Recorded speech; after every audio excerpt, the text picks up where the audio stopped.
September 26, 1983, just past midnight. Serpukhov 15. A bunker 50 miles south of Moscow. The alarm screams. Red lights flood the command center. Every screen shows the same thing. Missile launch detected. Lieutenant Colonel Stanislav Petrov stares at the screen. One word blinks A. Launch. The computer is certain. The United States has fired a nuclear missile at the Soviet Union right now. Petrov has 3 minutes, maybe less.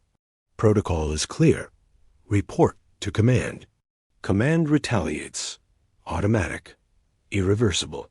The system never malfunctions. That's what they told him. 30 satellites. Redundant verification. False alarm rate 0.001%. The computer doesn't make mistakes. But here's what the screen doesn't show. Petrov is filling in for someone else tonight. This isn't even his shift. His commander is sick. Pure chance put him in this chair. The officers around him are waiting, watching. His hand should already be on the phone. Direct line to Soviet High Command, to General Secretary Yuri Andropov. One phone call ends the world. The protocol manual sits open in front of him. Page 47, Section 3.2. Upon confirmation of enemy launch, immediately notify command authority, without delay, or independent verification. Without delay. Those 2 words. They mean don't think, don't question, obey. Petrov's hand moves toward the phone, then stops, because something is wrong. The computer shows 1 missile, just 1. If the United States launches a first strike, if they're trying to decapitate Soviet command, why send 1 missile? It makes no sense. American nuclear doctrine is called massive retaliation. Hundreds of missiles, thousands. Overwhelming force to prevent. Soviet counterstrike. 1 missile accomplishes nothing, except guaranteeing their own destruction. 2 minutes have passed. The room is chaos. Officers shouting coordinates. Trajectory calculations scrolling. Impact zone Ukrainian SSR. Time to impact 11 minutes. The phone to high command is ringing now. Not from Petrov, from his subordinate, demanding he pick up. Sir, we must report. Petrov makes a decision. It's a malfunction, he says. His voice doesn't waver. His hand doesn't shake. But he has no evidence, no proof, just instinct. Then the screen updates. Second launch detected. Now 2 missiles. Different trajectory. Different launch site. The computer recalculates. Confidence level 99.7%. This is real. The subordinate officer grabs Petrov's shoulder. Sir, 2 missiles. We must. No, Petrov says. The officer's face drains white. Sir, that's insubordination. That's I said no. Third launch detected. 3 missiles now. The room erupts. Someone is screaming about coordinates. Someone else about blast radius. The phone to high command won't stop ringing. Petrov sits perfectly still. 3 missiles. Still not enough for a first strike. Still doesn't match American doctrine. Still doesn't make strategic sense. But the computer is certain. 99.9% confidence now. 3 separate launches. 3 separate confirmations. Here's what Petrov knows in this moment. If he reports, this Soviet high command launches everything. Thousands of missiles. NATO responds. The United States responds. 3 billion people die in the next 90 minutes.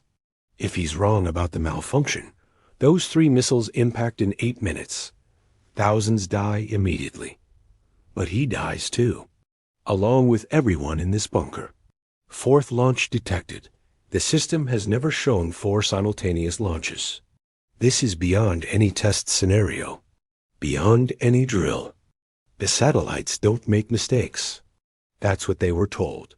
4 American ICBMs, inbound, 9 minutes to impact. The subordinate officer's hand is on the phone now. I'm reporting this, sir. I have to. Petrov stands, knocks the phone from his hand. You will do nothing. Fifth launch detected. 5 missiles. 5 confirmations. The screen is a cascade of red. Every alarm in the bunker screaming. Every protocol violated. Petrov closes his eyes. This is the moment. 5 missiles is a pattern. 5 missiles is a coordinated strike. 5 missiles is war. His training says report. The manual says report. Every superior officer who ever trained him says report. The computer designated by the Soviet Union's best scientist days report. But his gut says this is wrong. 7 minutes until impact. If the missiles are real, if they exist, if this isn't a malfunction, 7 minutes until Petrov and everyone he knows dies, along with thousands of Soviet civilians. While he did nothing, a subordinate officer is screaming now. Others have joined him. We have orders. We have protocol. You can't. Petrov turns, looks at the 12 officers in the bunker. All of them younger than him. All of them terrified. I am not starting World War III, he says. Not tonight. He walks to the corner of the room, sits down, lights a cigarette, and waits to see if he just killed himself or saved the world. The screen still shows 5 missiles. Still shows 99.9% confidence. Still shows 6 minutes to impact. The phone to high command sits silent. Petrov takes a drag from his cigarette. And here's what he doesn't know yet. The computer is lying. But the lie isn't what you think. 6 minutes becomes 5. 5 becomes 4. The countdown continues.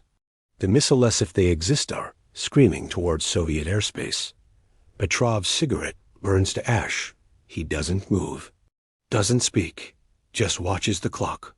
4 minutes. The officers in the bunker have gone silent. Some are praying. Some are crying. One has vomited in the corner. They're waiting to die. 3 minutes. The screen updates again. But not with a 6th missile.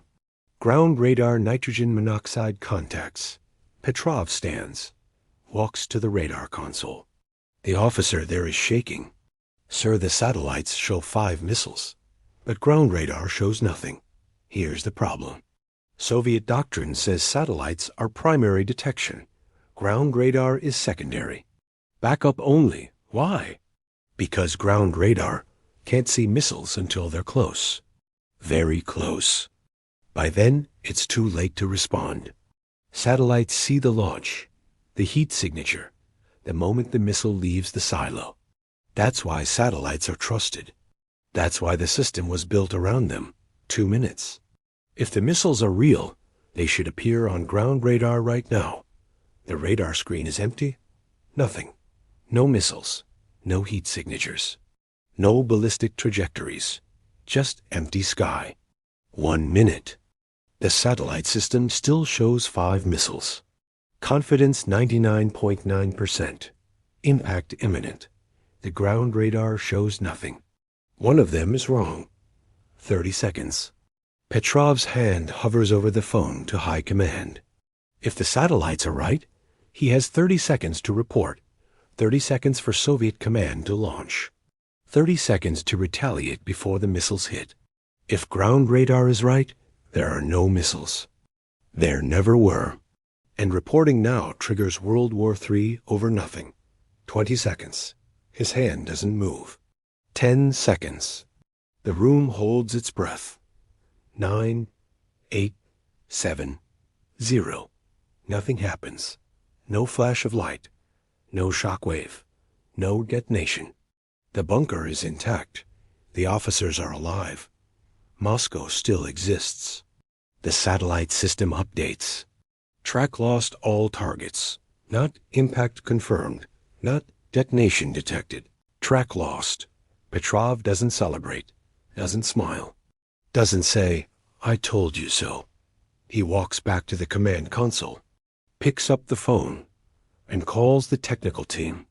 Run a full diagnostic, he says. Every satellite, every sensor, every relay. Find out what just lied to us. Because here's what Petrov understands. The system showed 5 missiles, 5 separate launches, 5 separate tracks, 5 separate confirmations. That's not a simple glitch. That's not cosmic rays. That's not a software bug. That's the system functioning exactly as designed and reporting something that wasn't there. The technical team calls back 40 minutes later. They found it. The satellites didn't malfunction. They worked perfectly. They detected exactly what they were designed to detect. Heat signatures. Massive heat signatures. Climbing rapidly through the atmosphere. 5 of them. What were they? Petrov asks. The technician's voice is quiet. Clouds. What? High-altitude clouds. Rare formations. Sunlight reflecting off ice crystals at a specific angle, creating a heat signature. That looked exactly like a missile launch. To the satellite, 5 clouds, 5 false launches, 5 near triggers for nuclear war. Petrov asks the obvious question. Has this happened before? Silence on the line. Sir, we don't know. The system is classified. We don't have access to historical logs.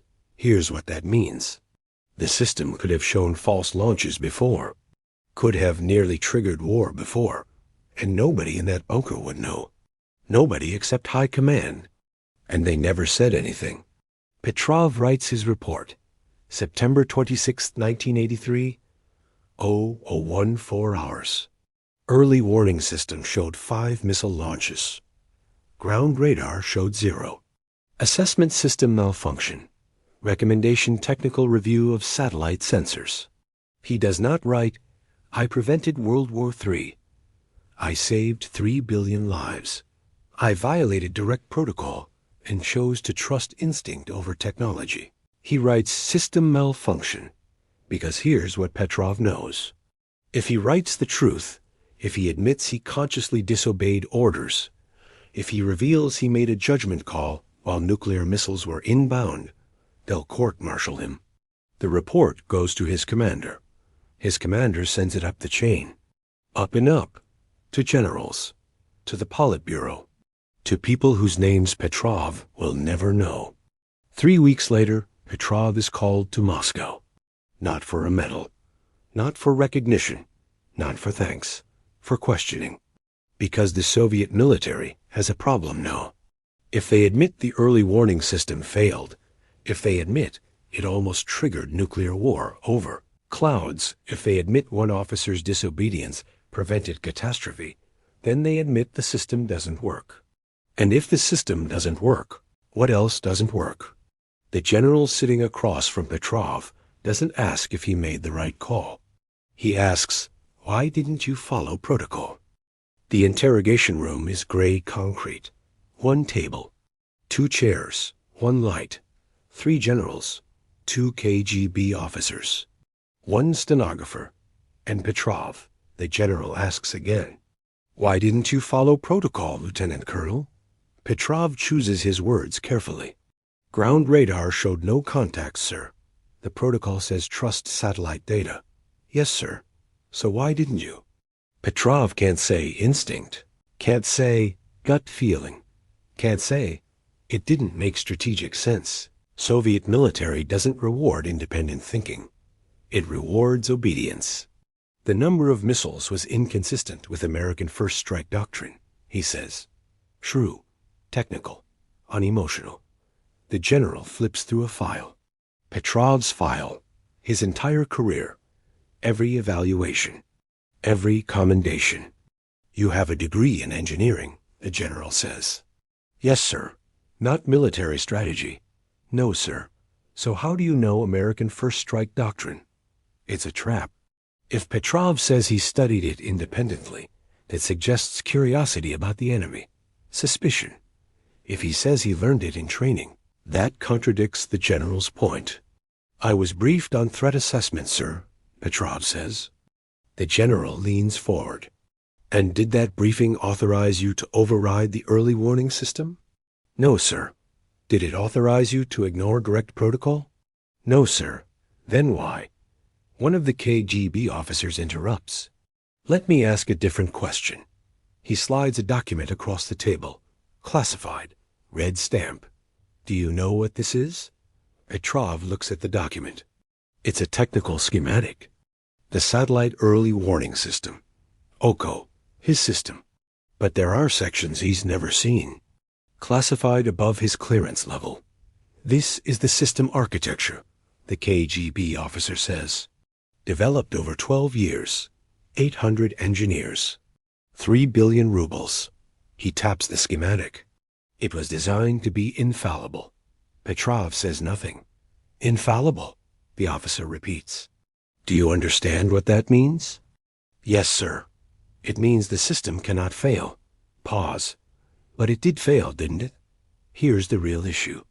If the system failed, if clouds can trigger World War III, if one officer's judgment is more reliable than 800 engineers, then the entire strategic defense apparatus is compromised. The Soviet Union has built its nuclear posture on early warning. Launch on warning. Retaliate before the enemy's missiles arrive. Because Soviet ICBMs are slower than American ones. If you wait to confirm impact, you lose half your missiles on the ground. So the doctrine is trust the satellites. The moment they show a launch, you launch. You launch. Immediate. No hesitation. Except Petrov hesitated, and the system was wrong. The KGB officer leans back. How many people know about the incident? Petrov thinks. The 12 officers in the bunker. The technical team. My commander. Approximately 20 people. And how many people know you disobeyed direct protocol? The same, sir. Good. Here's what's happening. The Soviet Union has a choice. Option A. Admit the system failed. Launch a full investigation. Fix the flaw. Acknowledge Petrov's judgment saved billions. But that means admitting vulnerability. To the world. To NATO. To the United States. Option B. Bury it. Classify the incident. Silence the 20 witnesses. Make the problem disappear. And make Petrov disappear with it. The general closes the file. You are hereby reassigned, Lieutenant Colonel. Sir, effective immediately. Administrative duties. Moscow suburbs. A demotion, not officially. But everyone will know. Command bunker to desk job. Critical defense to filing reports. You will not discuss the incident of September 26th, the general continues. Not with colleagues. Not with family. Not with anyone. This is a state security matter. Do you understand? Petrov understands perfectly. They're not punishing him for being wrong. They're punishing him for being right. Because if he's right, the system is wrong. And the Soviet Union cannot afford a wrong system. Petrov is escorted from the room. No handshake, no thank you. No acknowledgement. In the hallway, one of the younger officers catches up to him, whispers, Sir, was it really clouds? Petrov stops. Looks at him. What else would it be? The officer glances around, lowers his voice further. Some of the engineers are saying the system was sabotaged. Sabotaged? Petrov repeats. They're saying the signature was too perfect, too clean. Like it was designed to look like a missile launch. By who? The officer shrugs. CIA? NATO? Someone who wanted to test our response time? Petrov considers this.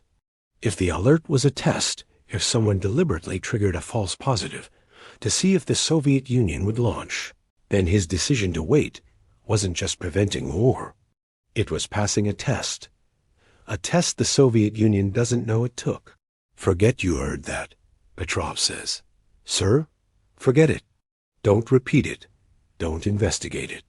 Don't even think it. But that's an order, because Petrov has just realized something.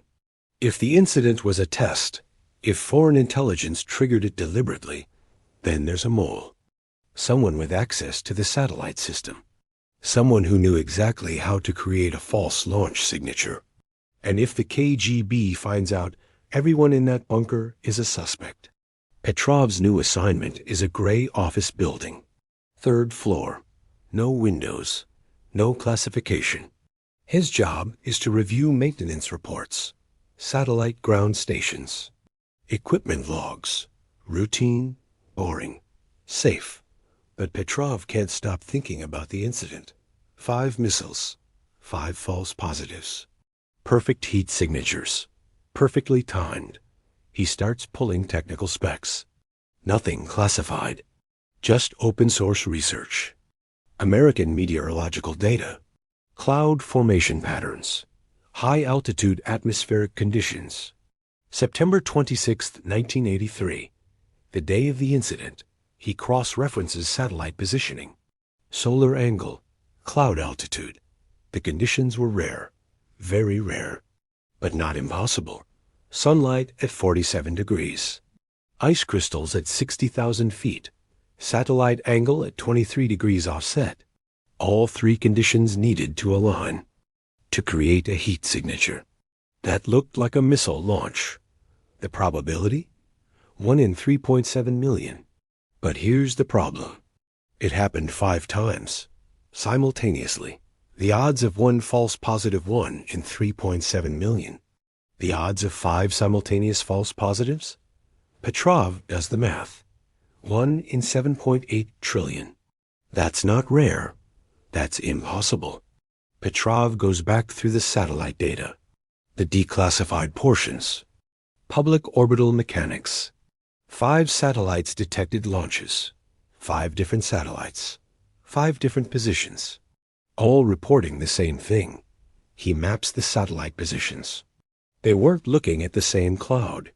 They were looking at 5 different locations across 1,200 kilometers, all showing identical heat signatures at the exact same moment. Meteorologically impossible, which means 2 options. Option A, the satellites malfunctioned. All 5, identically, simultaneously. Option B, something else created those signatures. Petrov needs more data, but the full satellite logs are classified, above his clearance, above his access. He can't request them, can't ask about them, can't even acknowledge they exist. So he starts looking elsewhere. American sources.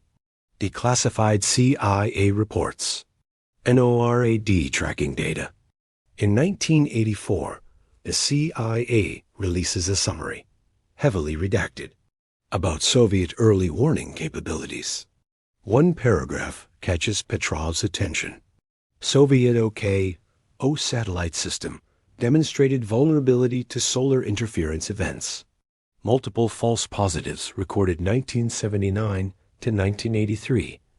Reliability estimated 87%. Multiple false positives. 1979 to 1983. 4 years. Petrov's incident was September 26, 1983. If the CIA knows about multiple false positives, how many were there? How many times did Soviet officers see missiles that didn't exist? How many times did they report them?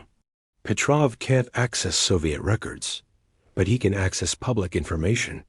NATO exercises. American ICBM tests. Military activity during 1979 to 1983. He finds 3 incidents. November 9, 1979, NORAD computers show massive Soviet launch. False alarm. June 3, 1980, NORAD shows 220 Soviet missiles inbound. False alarm. January 25, 1995, Russian radar shows 1 U.S. missile. False alarm. Both sides. Same problem. Computer systems designed to detect nuclear war, triggering on ghosts. But here's the difference. The American false alarms were caught. Publicly acknowledged. Investigated? The Soviet ones? Buried.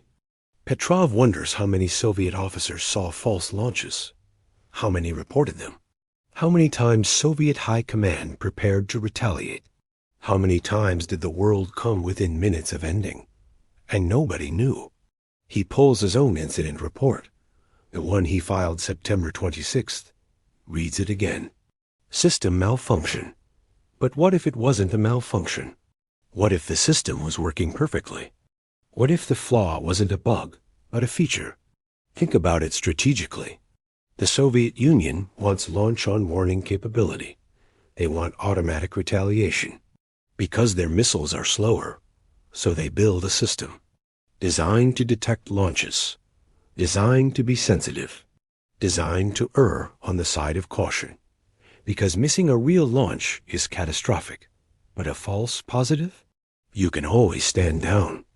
Except you can't always stand down. Not if the doctrine is launch on warning. Not if the protocol is report immediately. Not if hesitation means losing your missiles on the ground. The system was designed to be trigger-happy. And on September 26, 1983, it worked exactly as designed. 1984 becomes 1985. 1985 becomes 1990. Petrov continues his desk job, files reports, stays quiet. The Soviet Union never acknowledges the incident, never thanks him, never investigates the system flaw. The OKO satellites continue operating. Same design, same vulnerability, same risk. Petrov retires in 1984, age 44, full pension, no ceremony. He moves to a small apartment outside Moscow, lives alone, grows tomatoes, watches television. The world moves on. 1991 Soviet Union collapses. Petrov watches on TV, the hammer and sickle lowered, the red flag replaced, the system he served dissolved. He wonders if the incident files survived, if someone in the new Russian government knows, if anyone cares. Nobody calls. 1995 Norwegian rocket incident. A scientific rocket launched from Norway. Russian early warning shows one missile. President Yeltsin opens the nuclear briefcase. Petrov watches the news. The same system, the same flaw, the same false positive. 12 years after his incident, and they still haven't fixed it. But this time, the Russian officer on duty reports it, follows protocol, alerts command. Yeltsin has the briefcase open, has the codes ready, has 8 minutes to decide. At the last moment, ground radar confirms no missile. False alarm. Stand down. The officer is quietly reassigned. Petrov recognizes the pattern. 1998, a journalist finds the story. Not a Russian journalist, an American. He tracks down Petrov, knocks on his door, asks about September 26, 1983. How do you know about that? Petrov asks. Declassified files. American intelligence. You saved the world. Petrov closes the door. I didn't save anything. I did my job. But the journalist publishes anyway. Small article. Washington Post. Back pages. The man who prevented nuclear war. Petrov's phone starts ringing. Other journalists, historians, documentary filmmakers. He doesn't answer. Because here's what Petrov understands. He's not a hero. He's an embarrassment. To Russia. To the military. To the system. Proof that Soviet technology failed. Proof that protocol was wrong. Proof that one man's judgment mattered more than doctrine. The Russian government doesn't acknowledge him. Doesn't honor him. Doesn't thank him. Because thanking him means admitting the system was broken. 2004, the United Nations invites Petrov to New York. An award, World Citizen Award, for preventing nuclear war. Petrov is 65 years old, living on a small pension. His apartment has no heat half the year. He can't afford the flight to New York. The UN offers to pay. Petrov declines. I was doing my job, he says again. But a documentary filmmaker convinces him, pays for the flight, films the trip. Petrov agrees, not for recognition, but because he wants to visit New York. At the UN ceremony, Petrov gives a speech. Brief, uncomfortable. I was just in the right place at the right time, he says. That is all. The audience stands, applauds. Some are crying. Petrov doesn't understand why. After the ceremony, a reporter asks, do you consider yourself a hero? Petrov thinks for a long moment. No, he says finally. I was just doing my job. The right thing. What anyone would have done. But they wouldn't have, the reporter says. The protocol said to report immediately. You disobeyed, Petrov shrugs. Then maybe the protocol was wrong. The reporter writes one more question. If the same thing happened tomorrow, if the satellites showed missiles, would you do it again? Petrov doesn't hesitate. Yes. Even knowing you'd be punished? Yes. Even knowing nobody would thank you? Yes. Why? And Petrov says something he's never said before. Because, Petrov says, I had 3 children. The reporter's pen stops, and I thought about them. In that moment, when the screen showed 5 missiles, Petrov's voice is quiet now. If I reported it and we launched, they would die in the retaliation. If I didn't report it and the missiles were real, they would die in the strike. Either way, my children died, so I chose the option where maybe, just maybe, Varian's children survived. This is the piece that was never in the reports, never in the debriefs, never in the technical analysis. Petrov didn't make a tactical decision. He made a father's decision. The reporter asks another question. Your wife, does she know? About what you did? Petrov's face changes. She died. 1997. I'm sorry. She never knew. I couldn't tell her. Classified. Pause. I wanted to, many times. I wanted to tell her that I did something important. That one day mattered. But I couldn't. She died thinking I was demoted for incompetence. The interview ends. Petrov flies back to Russia. Back to his apartment. Back to his tomatoes. The documentary airs in 2006. The Man Who Saved the World. It wins awards. Film festivals. Critical acclaim. Petrov receives no money from it. No royalties. No compensation. 2010, Petrov has a stroke. Mild. But the medical bills are expensive. A fundraising campaign starts. Online. Save the Man Who Saved the World. They raise $7,000. Enough for his treatment. Enough for better heating. Enough to live. The Russian government contributes nothing. 2013, the 30th anniversary of the incident. Media coverage. Retrospectives. Historical analysis. A researcher uncovers new documents from Soviet archives. Declassified after 30 years.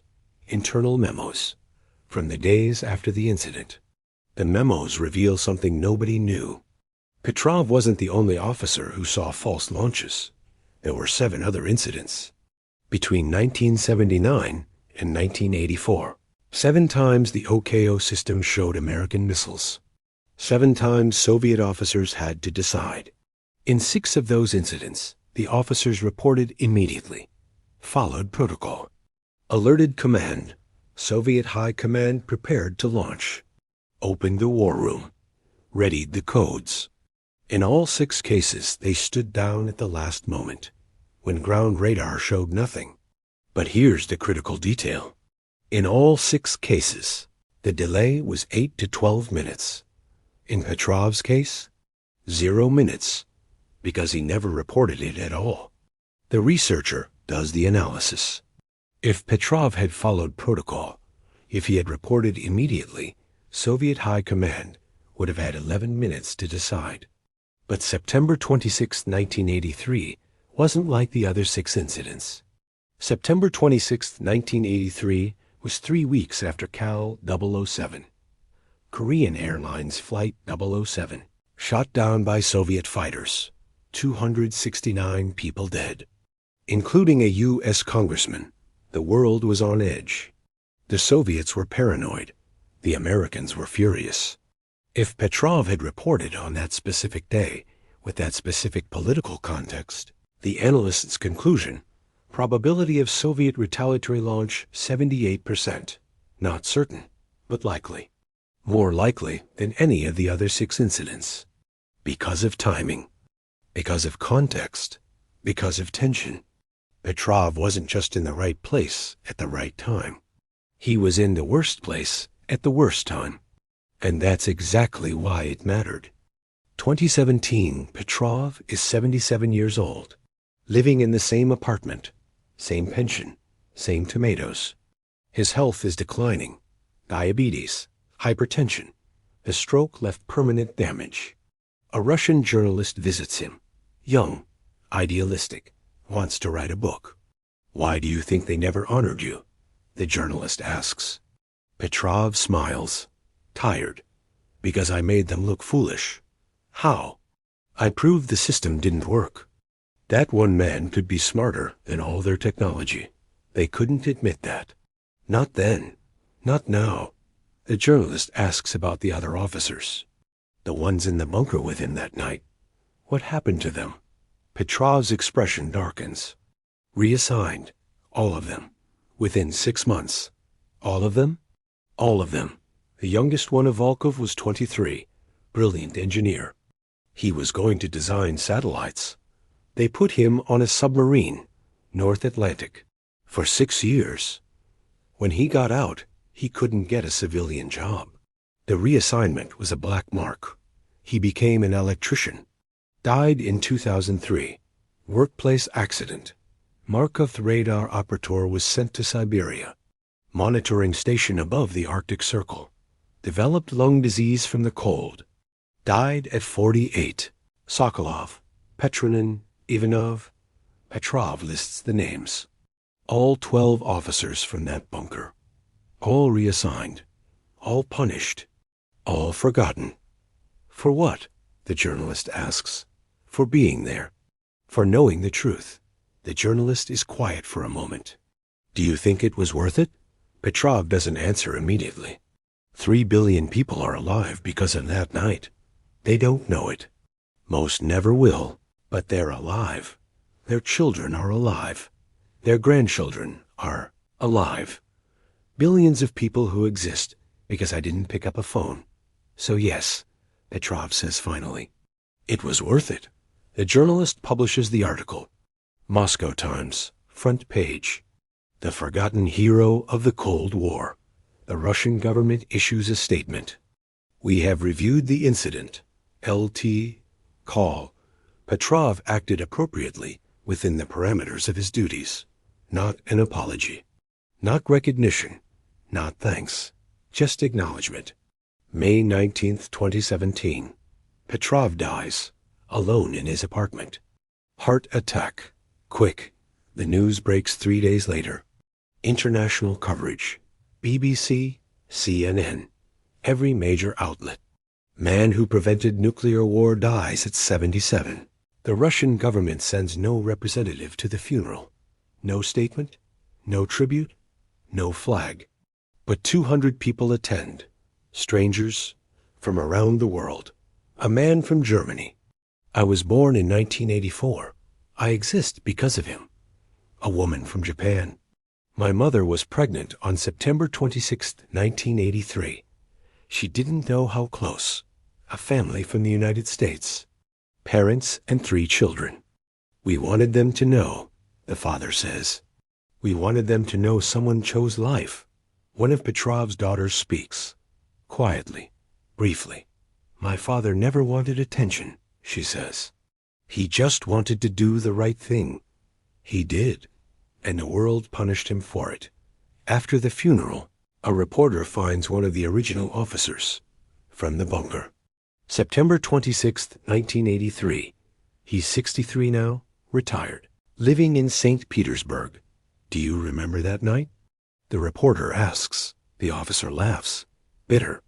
Remember it? I dream about it. Every week, for 34 years. What do you dream?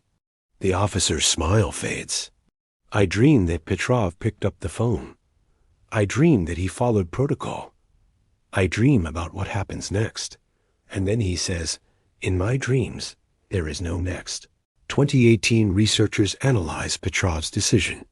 Game theory, decision science, risk assessment, they model the scenario.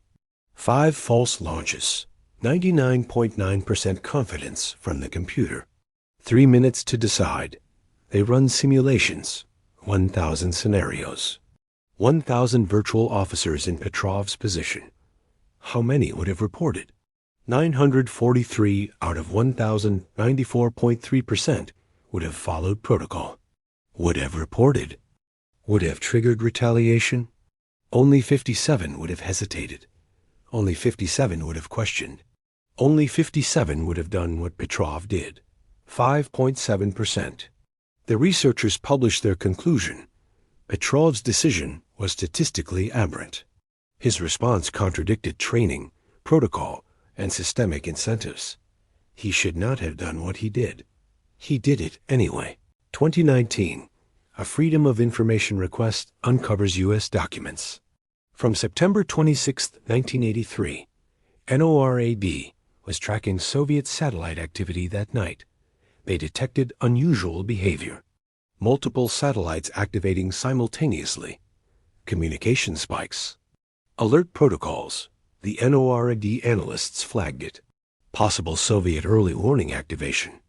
Cause unknown. They prepared a memo for the Joint Chiefs. Warning Soviet nuclear posture may have elevated to launch-ready status. Reason unknown. Recommendation increase U.S. alert level to DEFCON 3. A memo was typed. Dated September 26, 1983, 0247 UTC, but never sent. Why?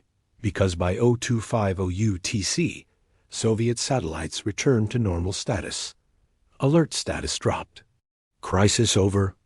The NORAD analyst wrote in the margin, false alarm. Disregard. The American military never knew. They detected the Soviet alert, but not the cause, not the resolution, not how close it came. If Soviet High Command had launched NORAD, would have detected it. The U.S. would have retaliated. Automatic. Doctrine. Total flight time for Soviet ICBMs to reach the U.S. 28 minutes. Total flight time for U.S. ICBMs to reach the USSR 24 minutes. Within 1 hour of Petrov's decision not to report, every major city in the Northern Hemisphere would have been hit. Moscow, Leningrad, Kiev, New York, Washington, Los Angeles, London, Paris, Berlin. Casualty estimates 3 to 4 billion dead. Immediate deaths 800 million. Nuclear winter deaths 2 to 3 billion. Radiation deaths 200 to 400 million. Civilization would not have recovered. Not in decades. Maybe not ever. 2021. A monument is proposed in Moscow. In honor of Lt. Col. Stanislav Petrov. The Russian government denies the permit. But in Germany, they build one anyway. A simple statue. A man sitting at a console. Hand not on the phone. The plaque reads, Stanislav Petrov, 1939 to 2017. He chose doubt over certainty. Hesitation over protocol. Humanity over orders. 3 billion people lived because one man questioned a computer. September 26th is now recognized, informally, Petrov Day. A day to remember the world didn't end. 2024 documents reveal the ecosystem is still operational. Updated, modernized, but fundamentally the same architecture, the same satellites, the same detection algorithms, the same vulnerability to false positives. Russia operates 120 early warning satellites today. The United States operates 140. China is building its own network. All of them designed the same way. Sensitive, fast, trigger-happy, because missing a real launch is unacceptable. But a false positive? It could happen again. Tomorrow, next week, right now. And here's the terrifying part. We got lucky once. We got Stanislav Petrov, a man who questioned, who hesitated, who chose doubt. But the odds were 5.7%. What are the odds we get lucky twice? 3 billion lives, 3 minutes, 1 decision. He saved the world. The world forgot him. This is FAILSAFE Archive. The systems designed never to fail. The moments they almost did. Subscribe. because the next story could be the last.